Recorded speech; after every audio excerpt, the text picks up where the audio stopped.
The Inshore Lifeboat Centre is part of the Rnli. We're a charity.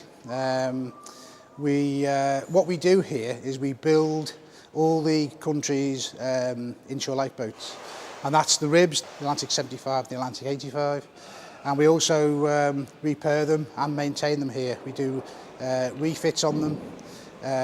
We also do test and trials and R&D work as well. We've got a reputation of centre of excellence within the marine trade because of the quality of our boats. The quality of the lifeboats has to be first class. Our volunteers are relying on the bits of equipment when they go out to sea on the shout, so we've got to build them to the best of our ability. Now the quality is much better than you will see in any commercial organisation, and we even supply boats to other organisations because of the quality of the product. We've introduced an efficiency drive called Glyn. It's quite well known anyway. Many people have been using it, mainly used in the motor industry.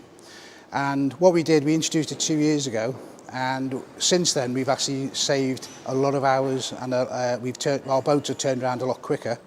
And one of the reasons for that is we get the staff involved. We look at all the waste, all the wasteful things that we do, and we try to eliminate it. An example of that is we move a boat at one of these Atlantics during its build period. We move it 10 times, or we used to move it 10 times, because of where all the locations were. We've actually planned it so the boat only moves less occasions. We get it down, say, 2 movements, which basically saves man hours, and the boat goes through quicker. So that's just one example. We locate things like the tools to do the job at each station, the consumables at each station, and that saves a lot of walking time where we used to walk to and fro the stores. We've actually, over the years, we've saved 13,000 hours the first year and 11,000 hours the second year, and this has enabled us to take more work on with the same amount of people. The challenges currently is the amount of boats that, in the market that are being built abroad.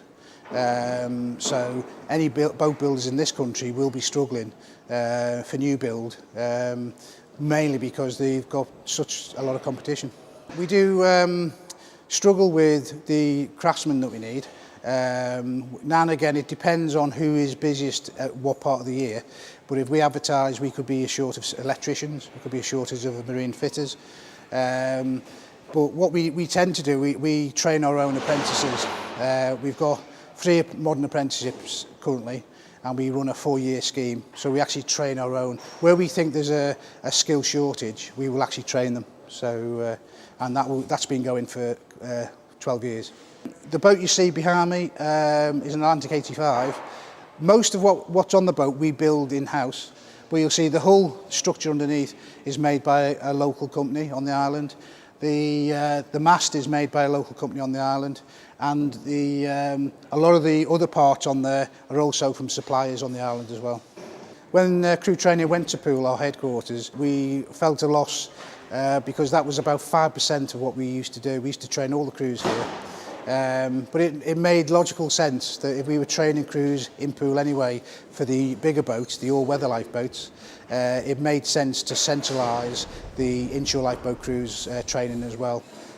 So they also built a test tank where they could capsize with the crews, whereas we used to do it in the river here. So health and safety now prevents us from doing that. So the recession is affecting us. In a number of ways. One is obviously money that comes into the charity that we have to keep on coming in to support the whole, all of the Rnli. But also we found that some of our suppliers are struggling. So you'll find someone has either gone bust. We have to then find the same product from somewhere else where they were specialist in it, or we take it in and do it ourselves. So there's quite a lot of knock-on effect from the recession, because obviously the recession is not yet finished, and it could go on for a number of years yet. So they've actually got to keep existing during that period, and hopefully still be there at the end of the recession. This site is unique. There's nowhere else like it in the world. We've been in existence from 1963. So as long as the lifeboat stations still need our boats, we will still be here for a long time.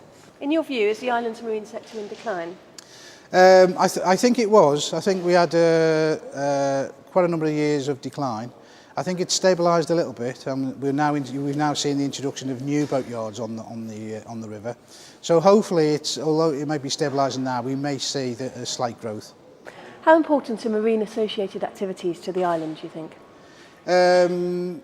Well, because we're an island surrounded by water, it is very important. Not just for what we do, but you've got marinas full of yachts and powerboats, and they all need building and servicing, maintaining. So it is very important, and also for the island as a whole, because the tourism, especially during Cows Week, will bring in all that finance. The Cows Waterfront initiative hopefully will bring more people to the island, especially with the new marinas. So that will introduce new yachtsmen and boat users to the island, and also to the online, because obviously they will need rescuing when they get into trouble.